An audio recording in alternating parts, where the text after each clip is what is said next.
Yeah, please go ahead. Good evening, friends. Welcome to this program of paying tributes to the legendary R.K. Jain. I don't think I need to introduce or talk about R.K. Jain to anyone who is with us today. They all are ardent fans of R.K. Jain. And this is not a condolence meeting for R.K. Jain. It's a celebration of the great man that he was. We have with us today Professor Sridhar Acharyalu, who is a former Central Information Commissioner, a distinguished professor of law. He was in the topmost law college, the Nalsar in Hyderabad, an authority on law and obviously on the Right to Information Act, through which he had a great relationship with Mr. R.K. Jain. Just now he informed us that Mr. R.K. Jain used to appear before him almost on a daily basis on several cases. Anyway, I'll leave it to the professor to talk about him. Thank you. Just a minute, sir. I'll introduce the other panelists. No, I'm just saying that Yes, for leaving it to me. Yes, to initiate this tribute to R.K. Jain, Professor Sridhar Acharyalu. Very good evening to all of you. And I'm happy that you said it is a meeting to celebrate achievements of R.K. Jain. That's a very positive, right expression. I agree with you. Even if, when we believe in the philosophy of Bhagavad Gita, we have to celebrate. That's a philosophical note. We really miss R.K. Jain. And I also agree with Mr. Vijay Kumar when he said we are all fans of Mr. R.K. Jain, legendary R.K. Jain. I totally agree. And I was really a fan of R.K. Jain. There used to be a blame for me in my commission that they used to call me on my face also. I'm an activist commissioner. Then I used to answer it, no, I am not activist commissioner. I'm actist commissioner because I confine myself to RTA Act. I used to say that. Then we used to have very frequent discussions on various nuances of Right to Information Act and other aspects. For example, whether the information about lawyers' fees in relation to a government office is a private information or not was a big question. And lawyers claim privilege over that information. Then privacy also they claim. In such circumstances, what is the law? How is that we can we access to such information was a big issue. Then R.K. Jain was the person who can unbiasedly give a legal opinion on such a thing. So we used to discuss on that. And we have, after much discussion, concluded that if a lawyer and client are totally private persons and nothing to do with public activity and the government of India, it is not the public information, and we need not ask for it.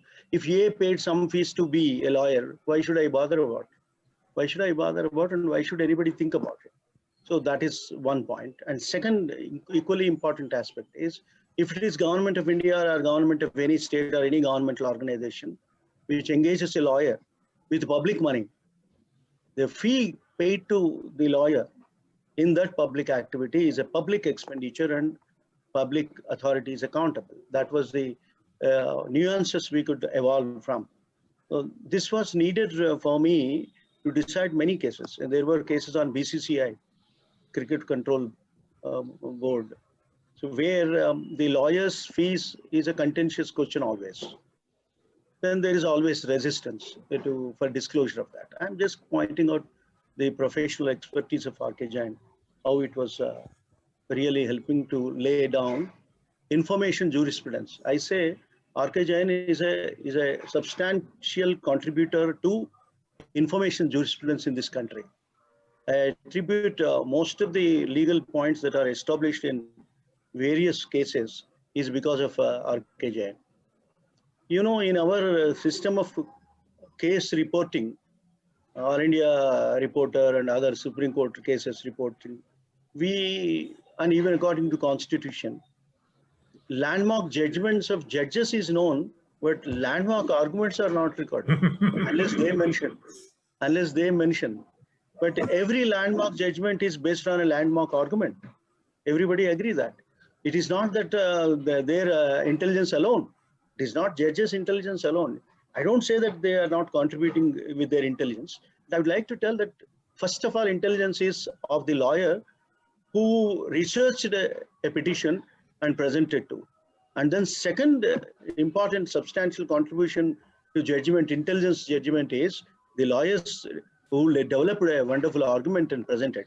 See, that basic structure doctrine of 1973 is in fact a doctrine of Nani Palkhiwala. Nobody knows unless you read the judgment. You don't give attribution to Nani Palkhiwala. So that is our somehow not a satisfactory system, but okay, it's going on. But people who know how the judgments are made, how the arguments are made, how the cases are built up, and how the law is shaped, they remember people like R.K. Jain. In my view, Right to Information Act has taken a shape, the present shape which you are seeing today. If it is positively for the disclosure of the information, it is because of contribution like Prashant Bhushan and R.K. Jain. They are very good friends. I know them. I met them together. I met them separately, and we discussed several things. And they appeared before me for some information, second appeals. Then, apart from this, I had to appreciate R.K. Jain for his meticulous preparation, meticulous study, and very disciplined approach towards the cases that he took up. Most of the second appeals he brought over to me are not somebody else's second appeals. It is his own second appeals. He filed an RTI, he went to first appeal, rejected, and he came in second appeal and complained. It is his cases. So it is party in person, the kind of party in person cases. So it was there, he was not, his services are not being given on hire for some other to argue an RTI case. It is his own cases. Then I was surprised, how do you know, how can you handle so many number of cases? I was questioning him after the cases are over, and 10, 20 cases before me on one day. I used to do collect all his cases and put against one public authority, R.K. Jain, against one public authority, 6 or 7. Okay, together on one day. I used to do like that. For that, I used to talk to him. Is it okay for you? Is it convenient for you? It was convenient. Then I used to fix up like that, and so that I can clear off so many cases. Then he himself used to bring so many number of files, and Garima was also associated once or twice. He used to come with so many files, and I had to give him number. Then I said, it is your own cases, why should I give number? No, sir, please understand, I have so many cases. How do I remember which case you are dealing with? Then I said, we have our own number. And how do I synchronize with your own number? Then we used to struggle, and my people used to help. And ultimately, we used to find out a common platform where we can recognize his case with his number and my number. That's how we used to solve it. One wonderful feature I really appreciated was I didn't know how he was managing so many thousands of second appeals before RTI Commission. Besides dealing with tax litigation, tax editing, tax writing, articles of so many things, how does he do? Was my surprise. Then one day I met in some commissioners conference. I asked him, why don't you reveal the secret of your wonderful organizational skills? Then he said, you please come to me once, sir, to my office. But I could not meet him during my term. I never met him. It is not proper on my part to meet him like that. So I avoided it. Though he invited me, I avoided it. But after a few months, after 1 year or so after my retirement, when I was teaching in Bennett University of Law, one day we had some discussion on something, and then he invited me to his office and for also lunch. Then I said I should go because I had to know what is the secret behind his organizational skill. Then he has shown me the wonderful software he ordered to develop, and that wonderful software gives him logistic support as to on what day which case is coming up and so on and so forth. That's a meticulous approach Mr. Jain has. And I have to tell one more thing. he was fighting against corruption within CIC. That's a one fantastic thing. And there are certain limitations on commissioner's powers. The commissioner individually is only supposed to deal with the cases allotted to him on the subjects allotted to him, whereas general administration is with the Chief Information Commissioner. And when there was no Chief Information Commissioner, in the CIC for about 9 months, we were worried how to deal with this situation. R.K. Jain also made certain suggestions. He wrote letters that you can do like this too, but nobody bothered, nobody took initiative to.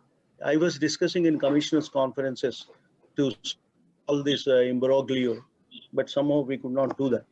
The second important aspect that R.K. Jain contributed to the situation was how to bring political parties under the purview of Right to Information Act. There is already a judgment wherein 6 political parties were declared to be public authorities. Then this gentleman, R.K. Jain, went on writing RTA applications to 30 RTA applications to 6 political parties. They were all rejected, saying that they are not public authority. They should not have said it, because it is declared and not appealed from. When a case is not appealed within the time, it gets finalized, and unless you have a special case where you obtain an interim order restricting them to be considered as public authorities, it will remain. So on that ground, on that legal technical ground, he was filing the RTA applications. When they were rejected, he came in a complaint, and then further he came in second appeal. So around 30 cases filed by him on 6 political parties, and there are around 60 cases filed.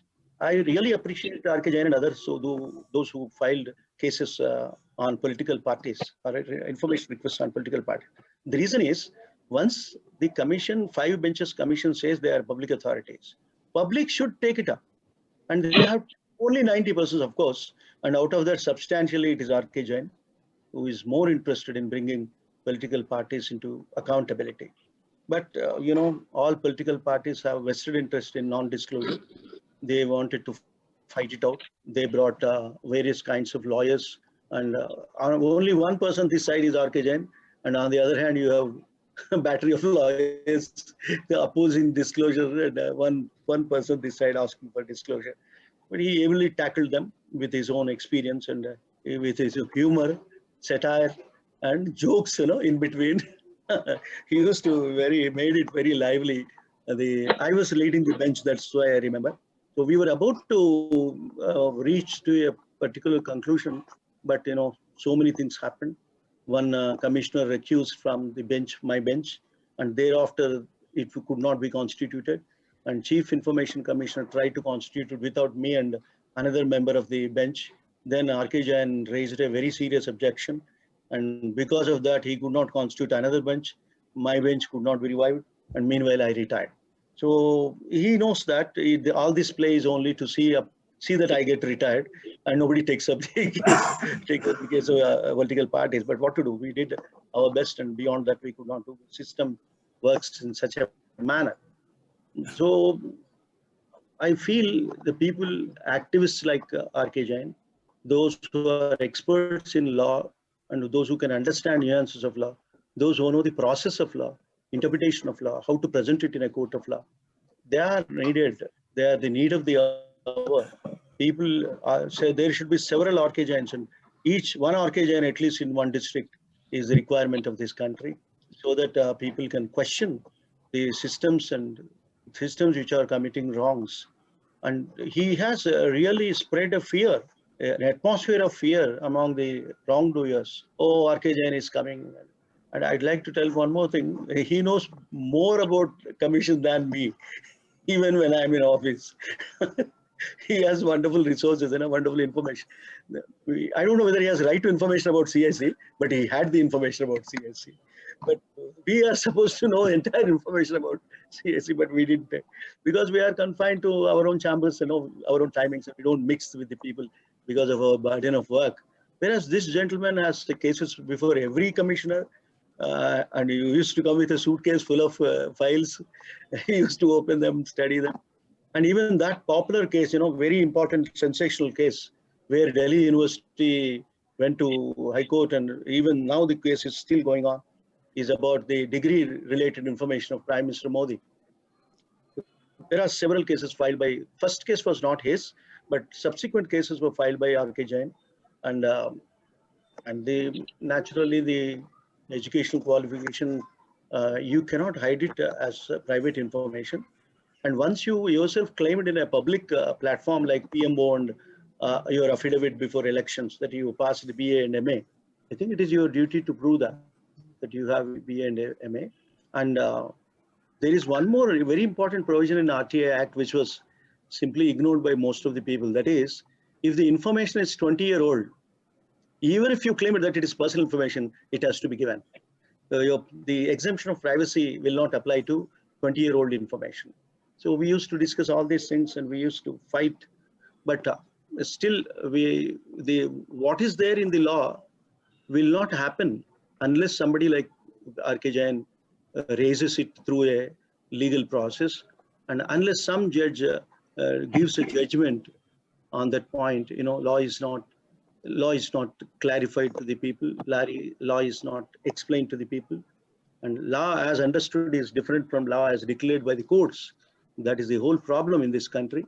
So R.K. Jain fought for proper declaration of law by the courts, and he achieved in several cases. And he used to expose corruption in various public authorities. He's a fighter. He's a fighter all through. He was not just a lawyer. And I don't agree.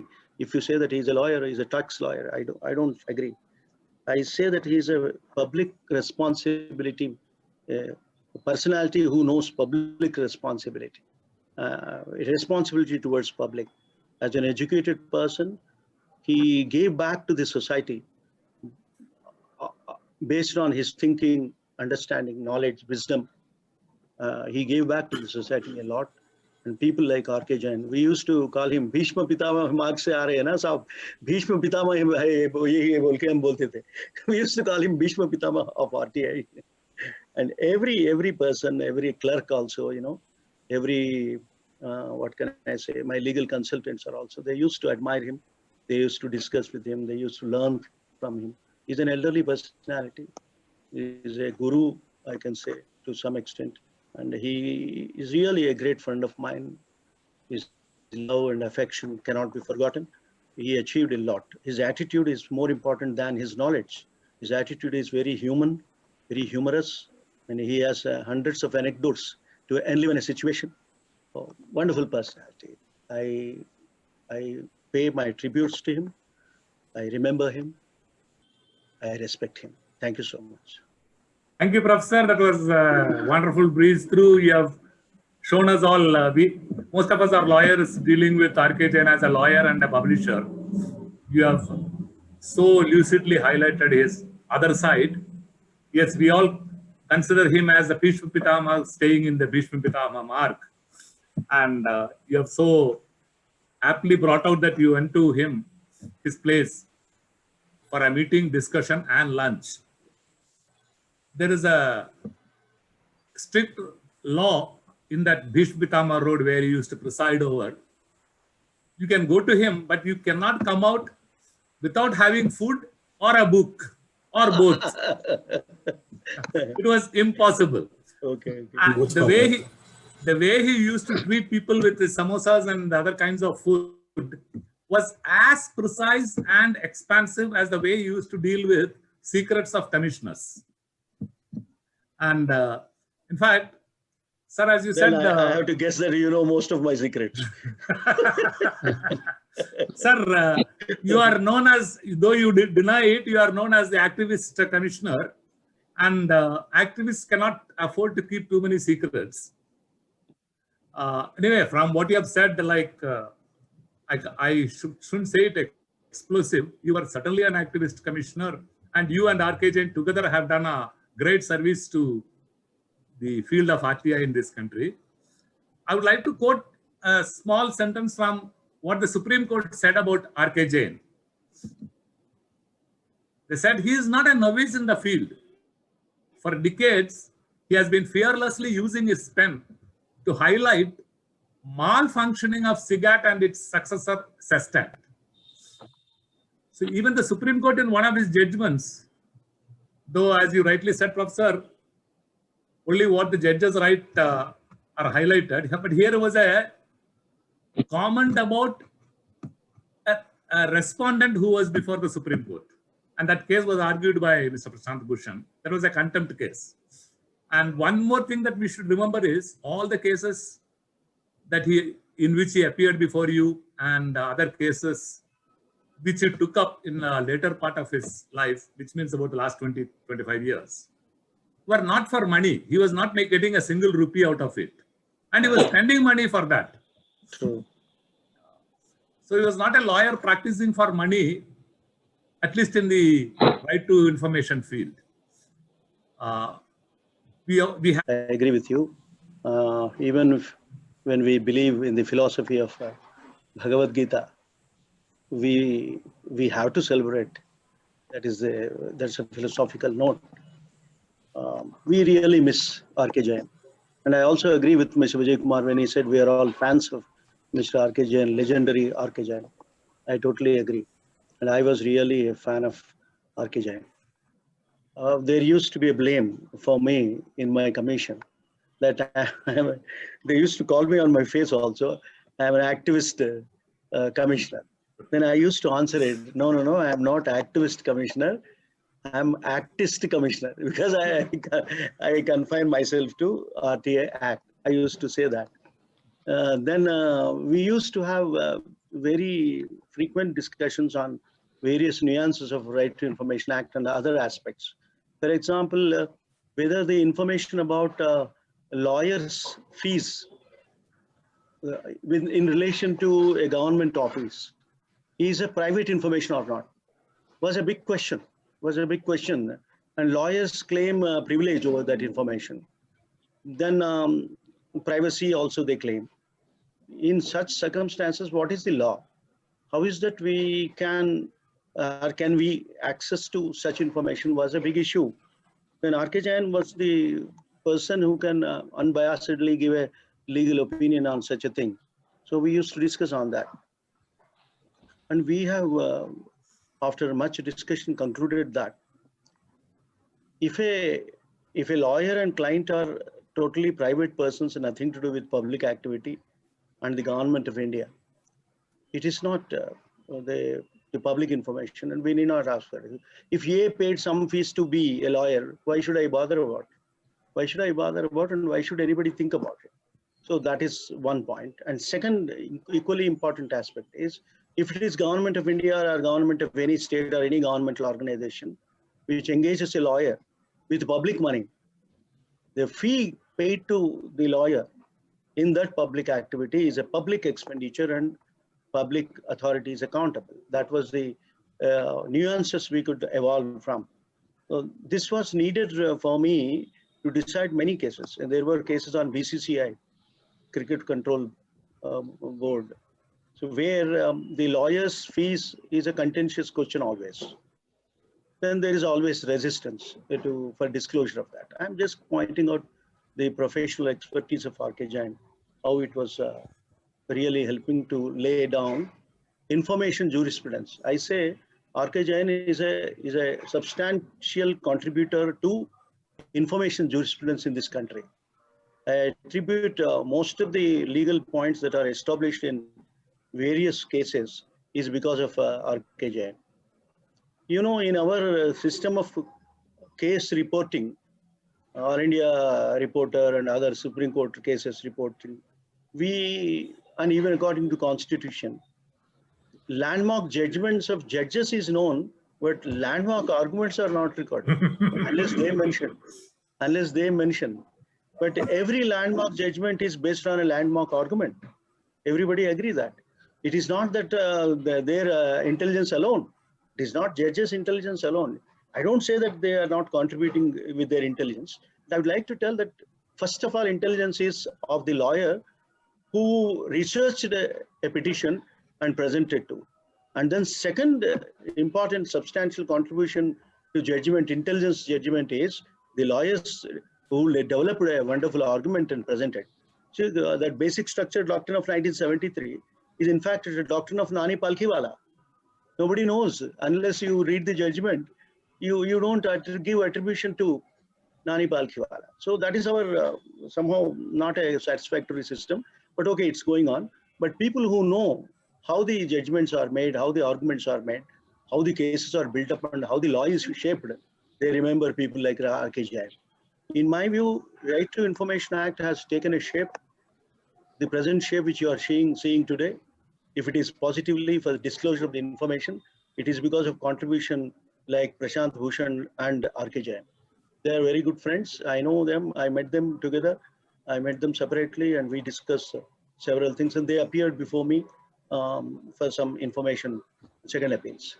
Then, apart from this, I had to appreciate R.K. Jain for his meticulous preparation, meticulous study, and very disciplined approach towards the cases that he took up. Most of the second appeals he brought over to me are not somebody else's second appeals. It is his own second appeals. He filed an RTI, he went to first appeal, rejected, and he came in second appeal and complained. It is his cases. So it is 14%, the kind of 14% cases. So it was there, he was not, his services are not being given on hire for some other to argue an RTI case. It is his own cases. Then I was surprised, how do you know, how can you handle so many number of cases? I was questioning him after the cases are over, and 10, 20 cases before me on one day. I used to do collect all his cases and put against one public authority, R.K. Jain, against one public authority, 6 or 7. Okay, together on one day. I used to do like that. For that, I used to talk to him. Is it okay for you? Is it convenient for you? It was convenient. Then I used to fix up like that, and so that I can clear off so many cases. Then he himself used to bring so many number of files, and Garima was also associated once or twice. He used to come with so many files, and I had to give him number. Then I said, it is your own cases, why should I give number? No, sir, please understand, I have so many cases. How do I remember which case you are dealing with? Then I said, we have our own number. And how do I synchronize with your own number? Then we used to struggle, and my people used to help. And ultimately, we used to find out a common platform where we can recognize his case with his number and my number. That's how we used to solve it. One wonderful feature I really appreciated was I didn't know how he was managing so many thousands of second appeals before RTI Commission. Besides dealing with tax litigation, tax editing, tax writing, articles of so many things, how does he do? Was my surprise. Then one day I met in some commissioners conference. I asked him, why don't you reveal the secret of your wonderful organizational skills? Then he said, you please come to me once, sir, to my office. But I could not meet him during my term. I never met him. It is not proper on my part to meet him like that. So I avoided it. Though he invited me, I avoided it. But after a few months, after 1 year or so after my retirement, when I was teaching in Bennett University of Law, one day we had some discussion on something, and then he invited me to his office and for also lunch. Then I said I should go because I had to know what is the secret behind his organizational skill. Then he has shown me the wonderful software he ordered to develop, and that wonderful software gives him logistic support as to on what day which case is coming up and so on and so forth. That's a meticulous approach Mr. Jain has. And I have to tell one more thing. He was fighting against corruption within CIC. That's a one fantastic thing. And, there are certain limitations on commissioner's powers. The commissioner individually is only supposed to deal with the cases allotted to him on the subjects allotted to him, whereas general administration is with the Chief Information Commissioner. And when there was no Chief Information Commissioner, in the CIC for about 9 months, we were worried how to deal with this situation. R.K. Jain also made certain suggestions. He wrote letters that you can do like this too, but nobody bothered, nobody took initiative to. I was discussing in commissioners' conferences to solve this imbroglio, but somehow we could not do that. The second important aspect that R.K. Jain contributed to the situation was how to bring political parties under the purview of Right to Information Act. You know, there is already a judgment wherein 6 political parties were declared to be public authorities. Then this gentleman, R.K. Jain, went on writing RTA applications to 30 RTA applications to 6 political parties. They were all rejected, saying that they are not public authority. They should not have said it because it is declared and not appealed from. When a case is not appealed within the time, it gets finalized, and unless you have a special case where you obtain an interim order restricting them to be considered as public authorities, it will remain. So on that ground, on that legal technical ground, he was filing the RTA applications. When they were rejected, he came in a complaint, and then further he came in second appeal. So around 30 cases filed by him on 6 political parties, and there are around 60 cases filed. I really appreciate R.K. Jain and others, so those who filed cases on political parties or information requests on political parties. The reason is, once the commission, 5 benches commission says they are public authorities, public should take it up, and they have only 90%, of course, and out of that substantially it is R.K. Jain who is more interested in bringing political parties into accountability. But you know, all political parties have vested interest in non-disclosure. They wanted to fight it out. They brought various kinds of lawyers, and only one person this side is R.K. Jain, and on the other hand, you have a battery of lawyers opposing disclosure, and one person this side asking for disclosure. But he ably tackled them with his own experience and with his humor, satire, and jokes, you know, in between. He used to made it very lively. I was leading the bench, that's why I remember. So we were about to reach to a particular conclusion, but you know, so many things happened. One commissioner recused from the bench, my bench, and thereafter it could not be constituted. And Chief Information Commissioner tried to constitute it without me and another member of the bench. Then R.K. Jain raised a very serious objection, and because of that, he could not constitute another bench. My bench could not be revived, and meanwhile, I retired. So he knows that all this play is only to see that I get retired, and nobody takes up the case of political parties. But what to do? We did our best, and beyond that, we could not do. The system works in such a manner. So I feel the people, activists like R.K. Jain, those who are experts in law and those who can understand nuances of law, those who know the process of law, interpretation of law, how to present it in a court of law, they are needed. They are the need of the hour.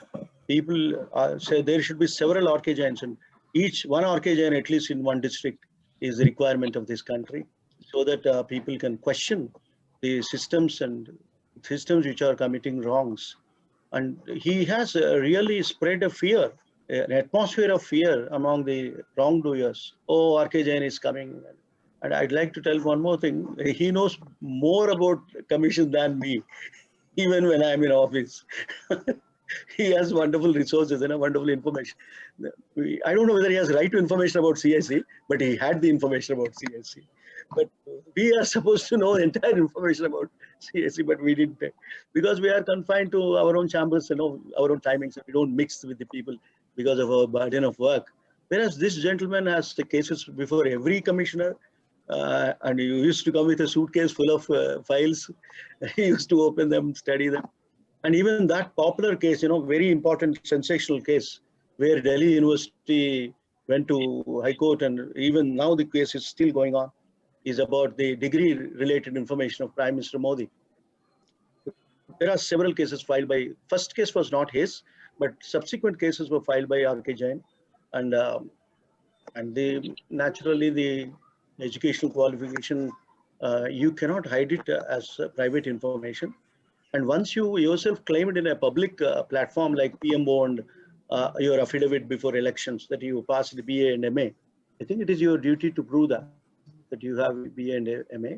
And there is one more very important provision in RTA Act, which was simply ignored by most of the people. That is, if the information is 20-year-old, even if you claim that it is personal information, it has to be given. The exemption of privacy will not apply to 20-year-old information. So we used to discuss all these things and we used to fight. But still what is there in the law will not happen unless somebody like R.K. Jain raises it through a legal process, and unless some judge gives a judgment on that point, law is not clarified to the people. Law is not explained to the people, and law as understood is different from law as declared by the courts. That is the whole problem in this country. So R.K. Jain fought for proper declaration of law by the courts, and he achieved in several cases. And he used to expose corruption in various public authorities. He's a fighter. He's a fighter all through. He was not just a lawyer, and I don't agree. If you say that he's a lawyer, he's a tax lawyer, I don't agree. I say that he's a public responsibility, a personality who knows public responsibility, responsibility towards public. As an educated person, he gave back to the society based on his thinking, understanding, knowledge, wisdom. He gave back to the society a lot. And people like R.K. Jain, we used to call him Bhishma Pitama. Mark se aa rahe hai na sahab, Bhishma Pitama ye bol ke hum bolte the. We used to call him Bhishma Pitama of RTI. And every person, every clerk also, every what can I say, my legal consultants are also, they used to admire him. They used to discuss with him. They used to learn from him. He's an elderly personality. He's a guru, I can say, to some extent. And he is really a great friend of mine. His love and affection cannot be forgotten. He achieved a lot. His attitude is more important than his knowledge. His attitude is very human, very humorous, and he has hundreds of anecdotes to enliven a situation. Oh, wonderful personality. I pay my tributes to him. I remember him. I respect him. Thank you so much. Thank you, Professor. That was a wonderful breeze through. You have shown us all. Most of us are lawyers dealing with R.K. Jain as a lawyer and a publisher. You have so lucidly highlighted his other side. Yes, we all consider him as the Bhishma Pitama staying in the Bhishma Pitama mark. And you have so aptly brought out that you went to his place for a meeting, discussion, and lunch. There is a strict law in that Bhishma Pitama road where he used to preside over. You can go to him, but you cannot come out without having food or a book or both. It was impossible. Okay. And the way he used to treat people with his samosas and other kinds of food was as precise and expansive as the way he used to deal with secrets of commissioners. And in fact, sir, as you said, I have to guess that you know most of my secrets. Sir, you are known as, though you deny it, you are known as the activist commissioner, and activists cannot afford to keep too many secrets. Anyway, from what you have said, like I shouldn't say it explosive. You are certainly an activist commissioner, and you and R.K. Jain together have done a great service to the field of RTI in this country. I would like